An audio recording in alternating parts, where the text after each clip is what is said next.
আপনারা যারা আজকে আমার এই ভিডিওটা দেখতেছেন, দেখা মাত্র যদি প্রবাসীদেরকে ভালোবাসেন, শেয়ার করেন এবং তাদের কাছে পৌঁছে দেন যারা এই নতুন রাষ্ট্রদূতকে মালয়েশিয়ায় নিয়োগ দিয়েছে।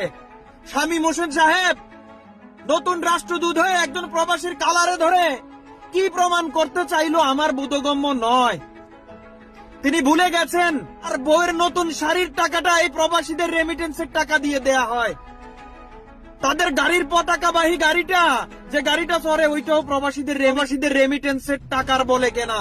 তিনি আজকে একজন মালয়েশিয়ান প্রবাসীর কলারে ধরেন নাই, তিনি ধরেছেন 1,20,00,000 প্রবাসীর কলারে। তিনি ভুলে গেছেন এই প্রবাসীদের রেমিটেন্সের টাকা দিয়ে বাংলাদেশ চলে। তিনি ভুলে গেছেন নতুন স্বাধীনতায় প্রবাসীদের ভূমিকা কত দূর ছিল। তিনি সব কিছু ভুলে গিয়ে এই অপকর্ম কিভাবে করলো এবং কেন করলো, এটার জবাবদিহিতা অবশ্যই ওনাকে করতে হবে।